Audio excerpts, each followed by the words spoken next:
ಕೆಂಪಾಯಿತೆ ತುಟಿಯ ಬಣ್ಣ ಹೆಚ್ಚೆ ಕೆನ್ನೆ ಕೊಂಚ ಕೆಂಪಾಯಿತೆ ತುಟಿಯ ಬಣ್ಣ ಹೆಚ್ಚೆ ನಗುತ್ತಾ ಅವಳ ಛೇಡಿಸುತ್ತಿದೆ ನಗುತ್ತಾ ಅವಳ ಛೇಡಿಸುತ್ತಿದೆ ಕಲ್ಲದ ಕರಿ ಮಚ್ಚೆ ಹೊತ್ತು ಕಾಡಿ ಮನಸ್ಸು ಅದು 16 ವಯಸ್ಸು ಹೊತ್ತು ಕಾಡಿ ಮನಸ್ಸು ಅದು 16 ವಯಸ್ಸು.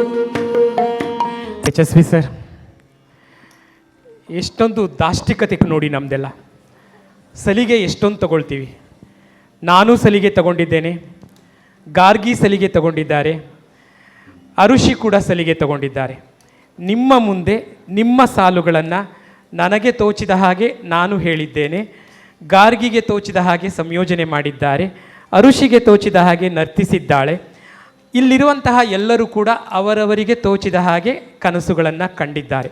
ಆದರೆ ಈ 16ರ ವಯಸ್ಸಿನ ಕೋಡಿ ಮನಸ್ಸನ್ನು ನೀವು ಚಿತ್ರಿಸಿದಾಗ ನಿಮಗೆ ಏನನ್ನಿಸ್ತು, ಈಗ ಏನನ್ನಿಸ್ತಾ ಇದೆ ಅಂತ ಒಂದು ಕುತೂಹಲ ಸರ್.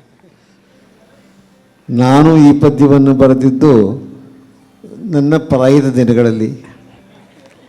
ಆಗ ನನ್ನನ್ನು ಕಾಡುತ್ತಿದ್ದ 16 ವರ್ಷದ ಹುಡುಗಿ ಪ್ರಾಯಶಃ ಇದ್ದಿದ್ದರೆ ಈಗ ಮುದುಕಿಯಾಗಿರ್ತಿದ್ಲು. ಆದರೆ ಕವಿತೆಯ ಚಮತ್ಕಾರ ಅಂದರೆ ಅದಕ್ಕೆ ಯಾವತ್ತೂ ವಯಸ್ಸಾಗಲ್ಲ. ವಯಸ್ಸಾಗೋದು ನಮಗೆ ಮಾತ್ರ. ಹುಚ್ಚುಕೋಡಿ ಮನಸ್ಸು ಅದು 16ರ ವಯಸ್ಸು. ನಿಜಕ್ಕೂ ಈಗ ಆರುಷಿ ತೋರಿಸಿದಾಗ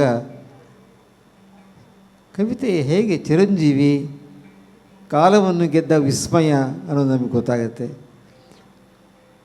ಅತ್ಯಂತ ಸೂಕ್ಷ್ಮವಾದ ಭಾವಗಳ ಸಂಕೀರ್ಣತೆಯನ್ನು ಅರುಷಿ ಅದ್ಭುತವಾದ ರೀತಿಯಲ್ಲಿ ಅಭಿನಯಿಸಿದ್ದಾಳೆ. ಸರಿಗೆ ತಗೊಂಡಿದ್ದಾಳೆ, ತಗೊಳ್ಬೇಕು, ತಗೊಳ್ಳದೇ ಇದ್ದರೆ ಆಗೋಲ್ಲ ಕೆಲಸಗಳು. ಅವಳಿಗೆ ಮಾರ್ಗದರ್ಶನ ಮಾಡಿರುವಂಥ ಗಾರ್ಗಿ ಅವರಿಗೂ ಒಂದು ಕಾಲದಲ್ಲಿ 16 ವರ್ಷ ಆಗಿತ್ತಲ್ಲ. ಹಾಗಾಗಿ ಈ ನೃತ್ಯ ಭಾಳ ಸಹಜವಾಗಿ, ಸುಂದರವಾಗಿ, ಪ್ರಚೋದಕವಾಗಿ, ಮನೋಹರವಾಗಿ ಒಂದು ವಿಸ್ಮಯದಂತೆ ಮೂಡಿದೆ. ಅವರಿಬ್ಬರಿಗೂ ನನ್ನ ಅಭಿನಂದನೆ.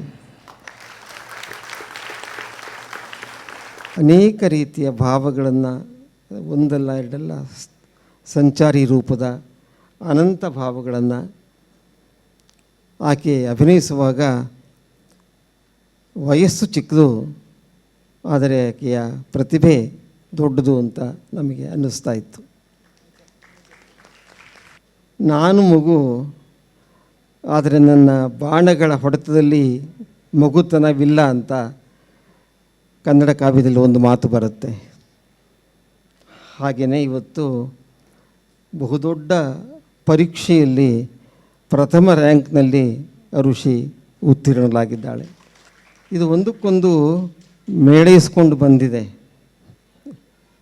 ಹಾಗಾಗಿ ನನ್ನ ಅನಾರೋಗ್ಯದ ಎಲ್ಲ ತಾಪತ್ರಯಗಳನ್ನು ನಾನು ಮರೆಯುವ ಹಾಗೆ ಮಾಡಿತು ಅರುಷಿಯ ನೃತ್ಯ ಪ್ರದರ್ಶನ.